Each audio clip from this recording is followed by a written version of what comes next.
Bonjour et bienvenue sur Talk Paris. Je m'appelle Coralie. Et moi, je m'appelle Guillaume. Sur cette chaîne, nous vous aidons à apprendre le vrai français grâce à des conversations naturelles. Nous voulons que le français devienne utile, agréable et possible dans votre vie quotidienne. Oui, nous nous concentrons sur le français pratique que vous pouvez utiliser dans de vraies conversations au travail, à l'école, en voyage et dans votre pratique orale de tous les jours. Notre objectif est de vous aider à parler de façon plus naturelle et à vous sentir plus confiant, étape par étape. Et le sujet d'aujourd'hui est quelque chose qui inquiète beaucoup d'apprenants. C'est exact. Aujourd'hui, nous allons parler de la façon d'améliorer votre français en prononçant correctement les mots difficiles. C'est un sujet très important parce que la prononciation influence la confiance. Parfois, les apprenants connaissent le mot, comprennent le mot et peuvent écrire le mot. Mais quand ils essayent de le dire, ils se sentent soudain nerveux. Exactement. Et la bonne nouvelle, c'est que la prononciation peut s'améliorer avec la pratique. Vous n'avez pas besoin d'avoir un accent parfait. Vous devez simplement dire les mots assez clairement pour que les gens puissent vous comprendre. Aujourd'hui, nous allons parler des problèmes de prononciation fréquents, des mots difficiles, des conseils utiles pour parler et des façons simples de pratiquer chaque jour. Si vous aimez apprendre avec nous, aimez cette vidéo et abonnez-vous à la chaîne. Et n'oubliez pas de cliquer sur la cloche pour ne jamais manquer une nouvelle leçon. Très bien, Guillaume, tu es prêt ? Je suis prêt. Commençons. Alors, Guillaume, comment vas-tu aujourd'hui ? Je vais bien, merci. Je me sens concentré aujourd'hui parce que j'ai passé une partie de la matinée à lire à voix haute en français. C'était une bonne façon d'échauffer ma voix. Et toi ? Je vais bien, mais je suis un peu embarrassée. Embarrassé ? Pourquoi ? Parce que ce matin, j'ai essayé de dire un mot français difficile 3 fois, et à chaque fois, il est sorti différemment. Vraiment ? Quel mot ? Accueillir. Ah oui, c'est un mot très courant et très difficile. J'ai commencé par accueillir, puis accueillir avec trop de son, puis quelque chose qui ressemblait à une conversation avec une baguette dans la bouche. En fait, c'est très facile à comprendre comme situation. Merci. J'apprécie le soutien émotionnel pendant les problèmes de prononciation. Bien sûr. Qu'est-ce que tu as fait ce week-end ? Samedi, j'ai regardé une vidéo sur les mots français difficiles. Au début, je me suis dit « ce sera facile ». Puis le professeur a dit des mots comme « serrurerie »,« grenouille » et « vraiment ». Et soudain, j'ai eu besoin d'eau et de silence. Ce sont des mots compliqués pour beaucoup d'apprenants. Oui, et j'ai remarqué quelque chose de drôle. Parfois, le problème n'est pas de connaître le mot. Le problème, c'est de bouger la bouche assez vite et de la bonne manière. C'est une très bonne observation. Et toi ? Qu'est-ce que tu as fait ce week-end ? Dimanche, j'ai écouté de vieux enregistrements d'apprenants de français qui lisaient de courts passages. J'ai remarqué que beaucoup de personnes font les mêmes erreurs de prononciation encore et encore. Ce ne sont pas des erreurs au hasard. Il y a des schémas. C'est intéressant. Donc, si les apprenants comprennent les schémas, la prononciation devient plus facile. Exactement. Par exemple, les lettres muettes, les liaisons et les groupes de consonnes causent souvent des problèmes. Une fois que les apprenants les remarquent, ils peuvent progresser beaucoup plus vite. J'aime cette idée. Cela rend la prononciation moins mystérieuse. Oui, ce n'est pas de la magie. C'est de la pratique avec de l'attention. En parlant de mots difficiles, de mouvements de bouche et de schémas de prononciation, cela nous amène parfaitement à la leçon d'aujourd'hui. Tout à fait. Aujourd'hui, nous allons parler de la façon de prononcer les mots français difficiles, plus clairement et avec plus de confiance. Alors passons à la conversation principale. D'accord, Coralie. Commençons par une question simple. Pourquoi la prononciation est-elle si importante ? Je pense que la prononciation compte parce que si les gens ne peuvent pas vous comprendre, la communication devient plus difficile, même si votre grammaire est bonne. Exactement. La prononciation ne consiste pas à parler comme une vedette de cinéma française. Il s'agit d'être clair. J'aime cette idée. Clair, pas parfait. Oui. Beaucoup d'apprenants pensent que la prononciation signifie perdre complètement leur accent. Mais ce n'est pas le vrai objectif. C'est vrai. Le but est de dire les mots d'une manière que les autres personnes peuvent comprendre. Exactement. Et aujourd'hui, nous allons parler des raisons les plus courantes pour lesquelles les mots semblent difficiles. Bien. Parce que parfois je regarde un mot français, et je pense, pourquoi y a-t-il autant de lettres si on ne prononce pas la moitié ? C'est un problème très français. Vraiment. Donc le premier grand sujet, ce sont les lettres muettes. Attends, qu'est-ce que lettre muette veut dire ? Bonne question. Une lettre muette est une lettre écrite dans un mot, mais que l'on n'entend pas quand le mot est prononcé. Par exemple, dans le mot petit, le T final est souvent muet. Petit. Ah, d'accord. Donc une lettre peut être là pour l'écriture, mais pas vraiment là pour l'oreille. Exactement. Si vous prononcez toutes les lettres, même quand certaines sont muettes, le mot peut sembler étrange. C'est intéressant. Donc la prononciation n'est pas seulement une question de lettres, c'est aussi une question d'écoute. Oui, absolument. Le français a beaucoup de lettres écrites qui ne se prononcent pas toujours. C'est pourquoi certains mots paraissent difficiles, même quand l'orthographe semble simple. Peux-tu donner plus d'exemples de lettres muettes? Bien sûr. Grand se prononce souvent grand, sans des finales. Beaucoup a un P muet. Tant a plusieurs lettres finales qu'on ne prononce pas. Et dans vous, le second final est généralement muet. Ah, je fais ça aussi. Je veux dire, j'ai remarqué que quand je prononce trop de lettres, tout le mot devient lourd. Exactement. Donc, un conseil est le suivant. Quand vous apprenez un nouveau mot, n'apprenez pas seulement l'orthographe et le sens. Apprenez aussi quelles lettres se prononcent et quelles lettres ne se prononcent pas. C'est une habitude vraiment utile. Maintenant, le deuxième grand problème, ce sont les sons nasaux. Ah oui, les sons français qui semblent venir du nez, mais pas seulement du nez. Très bien dit. Des mots comme pain, bon, vin et français sont de bons exemples. Pain est drôle parce que si je le dis mal, les gens peuvent croire que je parle d'autre chose. Oui, d'une certaine manière. Dans un son nasal, l'air passe en partie par le nez et la voyelle change. Qu'est-ce que nasal veut dire ici? Cela veut dire que le son utilise le nez en plus de la bouche. On n'ajoute pas un N complet à la fin. On fait un seul son. Compris. Donc bon, je ne dois pas dire bonne avec un N fort si je parle du mot bon. Exactement. On dit bon, pas bonne, sauf si le mot change au féminin. Et dans français, le son nan est nasal. Oui, français, pas français avec un N séparé. Je pense que les sons nasaux font perdre confiance aux apprenants parce qu'ils n'existent pas toujours dans leur langue maternelle. C'est vrai. Mais une règle utile est celle-ci. Si un mot français contient en, on, in ou un, vérifiez s'il s'agit d'un son nasal. C'est pratique. Donc au lieu de combattre chaque mot seul, les apprenants peuvent chercher des schémas. Exactement. Maintenant, le troisième grand problème, ce sont les groupes de consonnes. Attends, qu'est-ce qu'un groupe de consonnes? Un groupe de consonnes, c'est quand deux sons consonnes ou plus se trouvent ensemble. Par exemple, dans 3, propre, strict et presque. Ah oui, ces mots peuvent ressembler à un exercice pour la bouche. Ils le peuvent vraiment.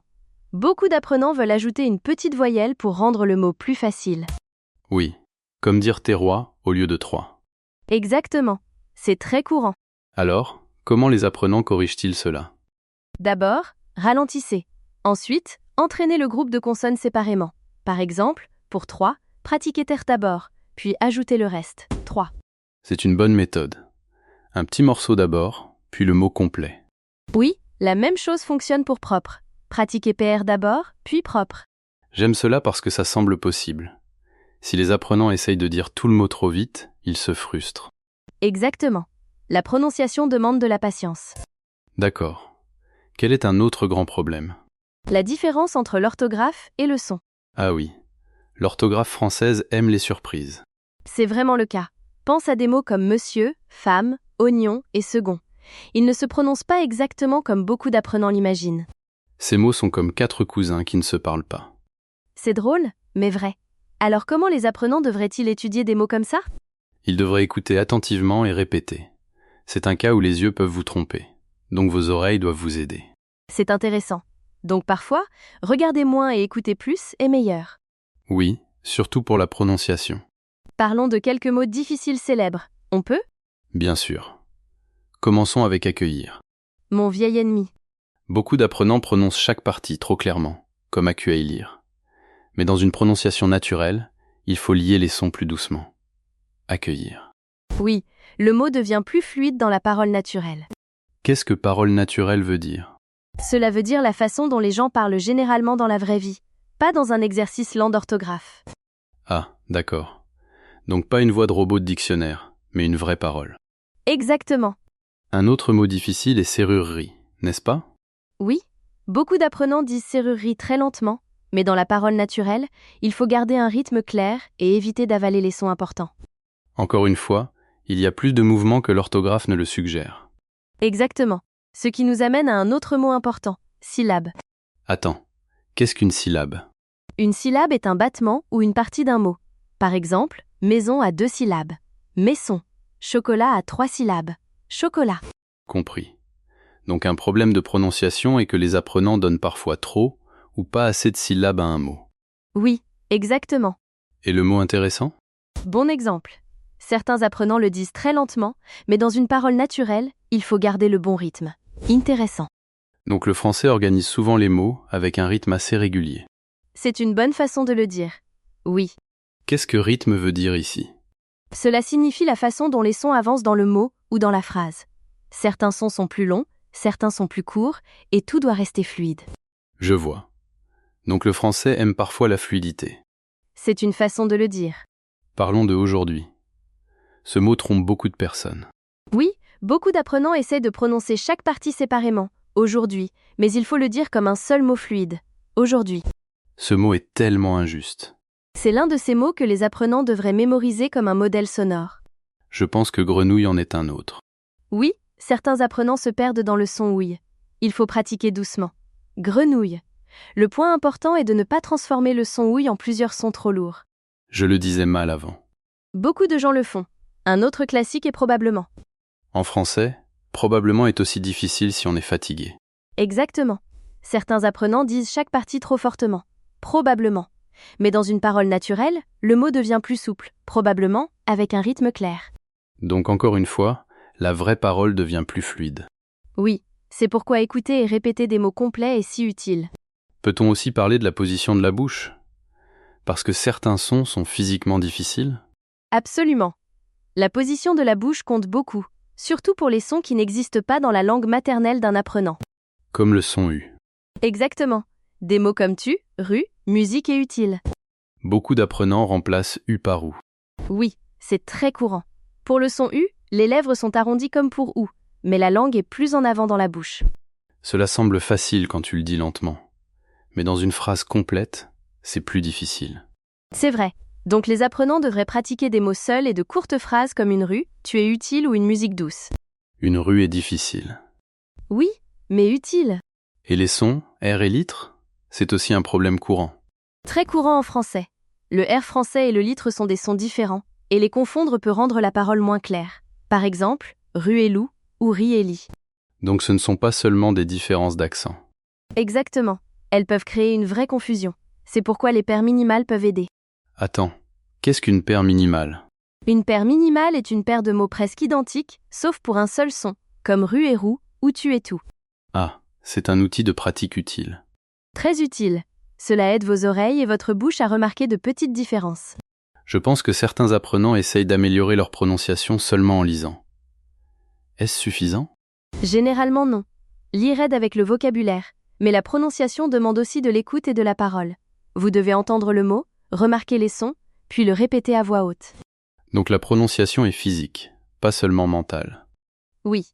Votre bouche, votre langue, vos lèvres et votre respiration comptent toutes. C'est intéressant. Donc parler, c'est comme entraîner une compétence, pas seulement apprendre une information. Exactement. C'est plus proche de la musique ou du sport que les gens ne l'imaginent parfois. J'aime cette comparaison. Bien. Une autre idée importante est l'accent de phrase. Est-ce différent de la prononciation d'un mot? Oui. La prononciation d'un mot concerne un seul mot. L'accent de phrase concerne les mots ou les groupes de mots qui semblent plus importants dans une phrase complète. Ah, je vois. Par exemple, dans la phrase « je vais à la banque », le mot « banque » porte une information importante. Si je donne exactement la même force à chaque mot, ma parole peut sembler peu naturelle. Exactement. Le français a souvent un rythme de groupe, avec une énergie qui monte vers la fin du groupe de mots. Cela explique pourquoi la parole naturelle semble parfois rapide. Oui, parce que certains mots deviennent plus légers et plus rapides. Passons aux conseils pratiques. Si un apprenant veut améliorer sa prononciation chaque jour, que devrait-il faire d'abord? D'abord, choisir 5 mots difficiles qui comptent dans sa vie. Pas des mots au hasard, mais des mots qu'il utilise vraiment. C'est un excellent point. Pas besoin de commencer par serrurerie si vous ne dites jamais serrurerie. Exactement. Si vous parlez souvent de votre travail, de vos études, de vos loisirs ou de vos voyages, commencez par là.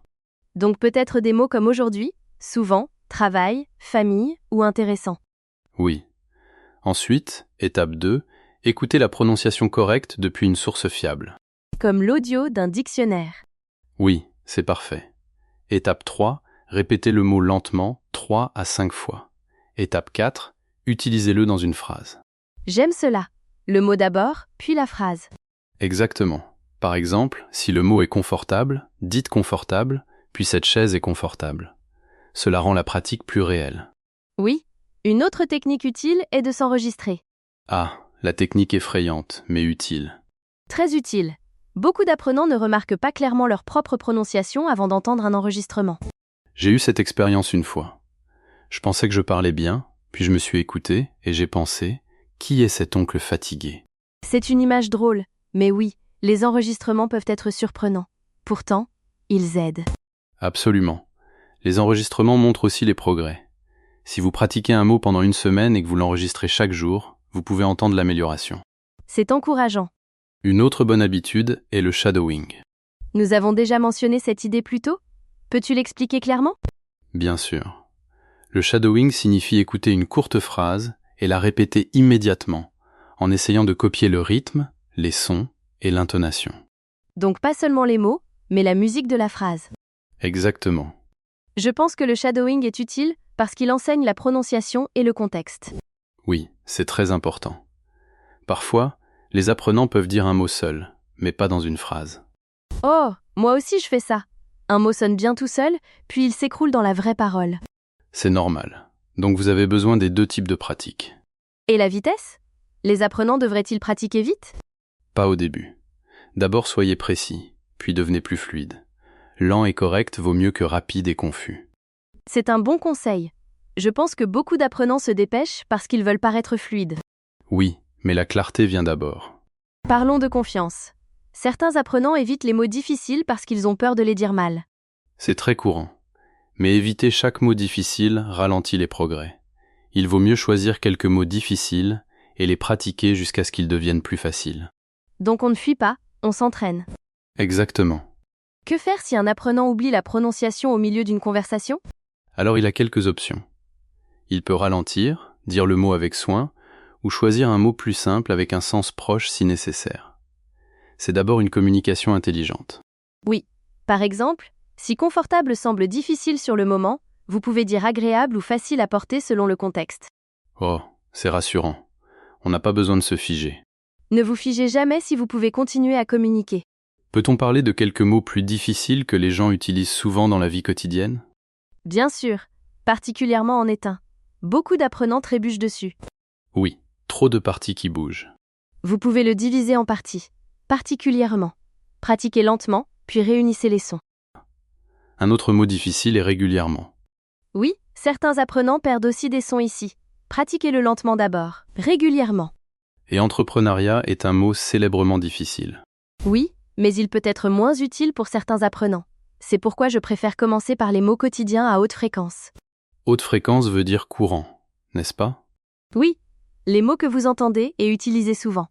Cela a du sens. Pratiquez d'abord ce qui compte le plus. Exactement. Un autre mot quotidien que les apprenants disent parfois différemment est vêtement. Ah oui, celui-là semble simple, mais les sons et les lettres muettes le rendent difficile. Oui. Dans la parole naturelle, il faut éviter de prononcer toutes les lettres écrites. Vêtement. C'est utile. Et le mot vraiment? Vraiment est difficile à cause du R, du son nasal et du rythme. Il aide de ralentir. Vraiment. Puis de le construire doucement. Je respecte encore ce mot à distance. C'est raisonnable. Une chose que j'aime dans ce sujet, c'est que l'amélioration est très visible. Si vous pratiquez un mot pendant quelques jours, vous pouvez entendre le changement. Oui, les progrès en prononciation peuvent être très satisfaisants. Donc, si un apprenant veut un plan hebdomadaire simple, que devrait-il faire? Voici un plan facile. Lundi, choisissez 5 mots difficiles. Mardi, écoutez-les et répétez-les. Mercredi, enregistrez-vous. Jeudi, utilisez-les dans des phrases. Vendredi, faites du shadowing avec un court audio qui contient ces mots. Samedi, révisez. Dimanche, reposez-vous ou faites une pratique légère. C'est un système vraiment agréable. Court, clair et possible. C'est le but. Je pense que les apprenants ont aussi besoin d'un conseil émotionnel ici. Les erreurs de prononciation peuvent être embarrassantes. C'est vrai, mais les erreurs sont normales. Tout le monde a des habitudes de prononciation venant de sa langue maternelle. L'amélioration demande de la répétition, pas de la honte. J'adore ça. De la répétition, pas de la honte. Oui, soyez patient avec vous-même. Si tu devais donner un dernier conseil de prononciation, lequel serait-ce? Écoutez attentivement avant de répéter. Beaucoup d'apprenants répètent trop vite sans vraiment entendre le modèle sonore d'abord. C'est un conseil fort. Le mien serait de pratiquer à voix haute, pas seulement dans votre tête. Excellent aussi. Parce que dans votre tête, tout sonne magnifique. Souvent, oui. Très bien. Je pense que cela donne à nos spectateurs une méthode très solide et réaliste pour travailler les mots difficiles. Je suis d'accord. Maintenant, passons à l'explication du vocabulaire. Tu sais, Guillaume, pendant que nous parlions, nous avons utilisé beaucoup de mots utiles. Passons en revue un vocabulaire important de la leçon d'aujourd'hui. Oui, s'il te plaît. Cette partie m'aide toujours à comprendre le sujet plus clairement. Premier mot, prononciation. Cela signifie la manière dont un mot est dit. Oh oui, notre mot principal aujourd'hui. Exactement. Par exemple, la prononciation de ce mot est difficile. Un autre exemple est « je veux améliorer ma prononciation ». Et vous pouvez aussi dire une bonne prononciation aide les gens à vous comprendre. Et peut-être, je connais l'orthographe, mais la prononciation est difficile. Parfait. Un mot lié est prononcé. Qui est le verbe? Quel mot avait une prononciation difficile pour toi avant? Accueillir. Ce mot m'a vraiment posé problème. Très compréhensible. Quel est le mot suivant? Mot suivant, rythme. En prononciation, cela signifie la façon dont les sons avancent dans un mot ou dans une phrase. D'accord. Pas seulement le rythme de la musique, mais aussi le rythme de la parole. Exactement. Par exemple, le français a un rythme différent de beaucoup d'autres langues. Un autre exemple est un mauvais rythme peut rendre une phrase difficile à comprendre. Et vous pouvez aussi dire le français utilise le rythme d'une manière très importante. Et peut-être, je dois pratiquer le rythme des phrases plus soigneusement. C'est une très bonne phrase. Une expression utile est rythme naturel, et une autre est rythme de phrase. Quel type de rythme est plus difficile pour toi? Le rythme des mots ou le rythme des phrases? Le rythme des phrases, parce que les phrases complètes bougent très vite. C'est compréhensible. Qu'est-ce qui vient ensuite? Mot suivant, syllabe. Une syllabe est un battement ou une partie d'un mot. Ah oui, c'était très utile, plus tôt. Par exemple, maison à 2 syllabes. Un autre exemple est chocolat à 3 syllabes. Et vous pouvez aussi dire certains apprenants ajoutent des syllabes supplémentaires au mot français. Et peut-être, je compte les syllabes quand un mot semble trop long. Parfait. Compter les syllabes peut vous aider à parler plus clairement. Quel mot de 3 syllabes aimes-tu? Magnifique. J'aime le mot et le sens. Bon choix. Qu'est-ce qui vient ensuite? Mot suivant, muet. En prononciation, cela signifie qu'une lettre est écrite mais pas prononcée. Comme le T dans petit. Exactement. Par exemple, le D dans grand est muet dans beaucoup de contextes. Un autre exemple est le seconde dans vous est souvent muet. Et vous pouvez aussi dire les lettres muettes troublent beaucoup d'apprenants. Et peut-être, avant, je prononçais chaque lettre même quand elle était muette. C'est très courant. Une expression utile est lettre muette. Quelle lettre muette te surprend le plus? Le P dans beaucoup. Il me semble toujours étrange. Oui, c'est un exemple célèbre. Qu'est-ce qui vient ensuite? Expression suivante, groupe de consonnes. Cela signifie 2 ou plusieurs sons consonnes ensemble. D'accord, comme terre dans 3. Exactement. Par exemple, 3 commence par un groupe de consonnes. Un autre exemple est beaucoup d'apprenants ajoutent une voyelle avant les groupes difficiles. Et vous pouvez aussi dire pratiquez le groupe d'abord, puis dites le mot complet. Et peut-être, propre et difficile parce que le groupe de consonnes vient au début du mot. Parfait. Cette expression est très utile pour la pratique de la prononciation. Quel groupe est difficile pour toi? 3 est strict. Il me faut encore ralentir. C'est honnête et utile. Qu'est-ce qui vient ensuite? Mot suivant, naturel.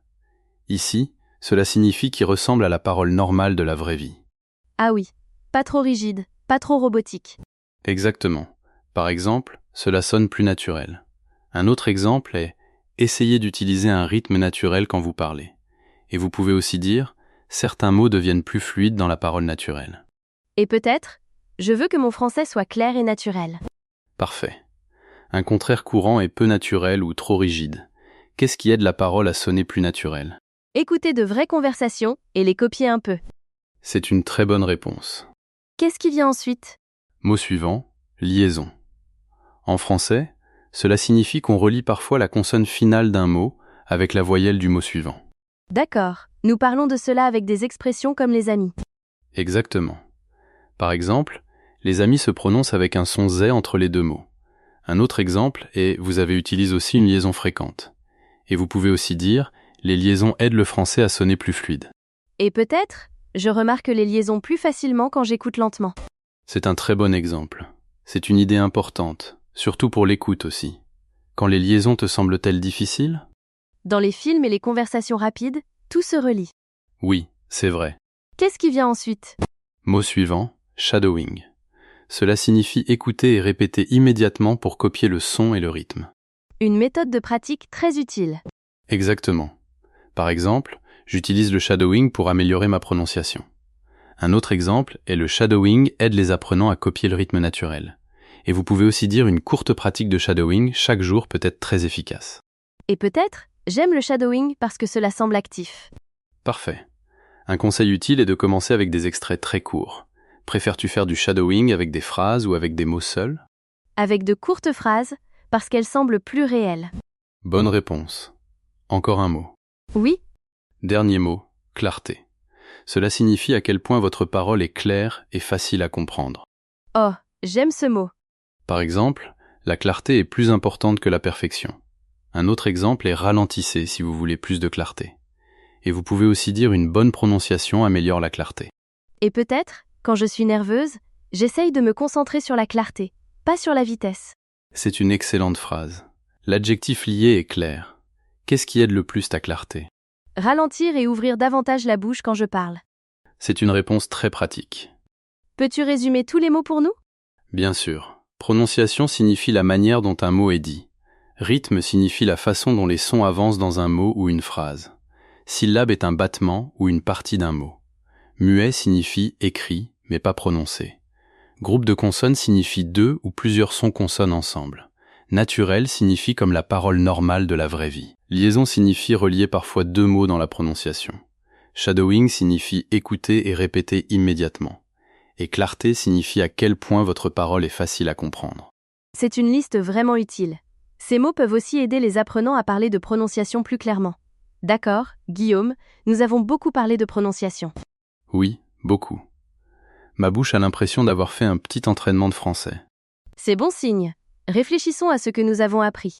Oui. Allons, étape par étape. D'abord, nous avons parlé de pourquoi la prononciation est importante. Nous avons dit que l'objectif n'est pas la perfection. L'objectif est la clarté.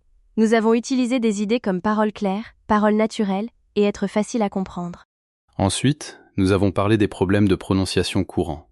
Nous avons regardé les lettres muettes, les sons nasaux, les groupes de consonnes et la différence entre l'orthographe et le son. Après cela, nous avons discuté de mots difficiles comme accueillir, serrurerie, aujourd'hui, grenouille et probablement. Nous avons parlé de pourquoi ces mots semblent difficiles et de la façon de les pratiquer plus naturellement. Ensuite, nous sommes passés aux aspects physiques de la prononciation. Nous avons parlé de la position de la bouche, du son U, du R et du L, et des paires minimales. Après cela, nous avons regardé des méthodes de pratique utiles. Nous avons mentionné écouter attentivement, répéter lentement, utiliser les mots difficiles dans des phrases complètes, s'enregistrer et faire du shadowing avec de courts extraits. Et enfin, nous avons parlé de confiance et d'habitudes quotidiennes. Nous avons dit que les apprenants devraient pratiquer régulièrement quelques mots importants, parler à voix haute et se concentrer sur la répétition, pas sur la honte. Exactement. Donc la bonne nouvelle est que la prononciation peut beaucoup s'améliorer avec une petite pratique quotidienne. Oui, vous n'avez pas besoin de corriger tous les mots en même temps. Choisissez seulement quelques mots importants et travaillez-les clairement.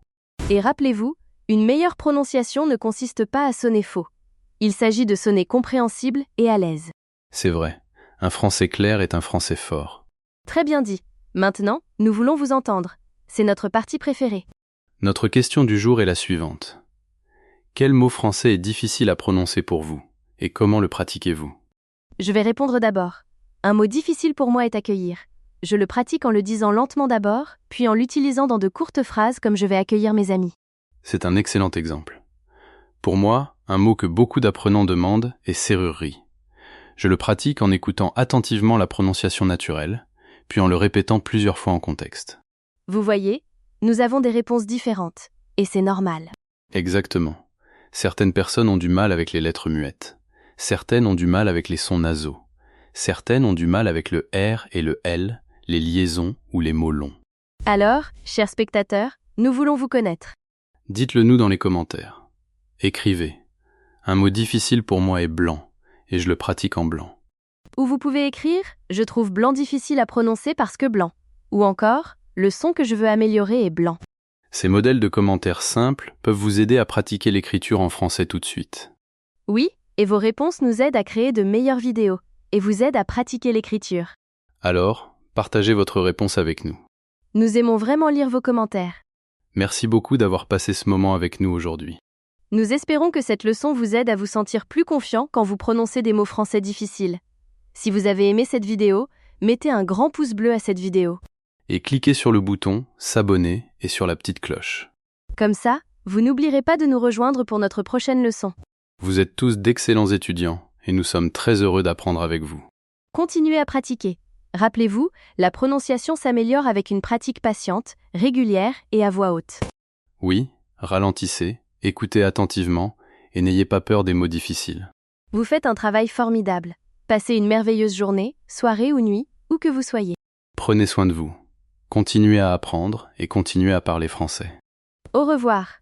Au revoir à tous.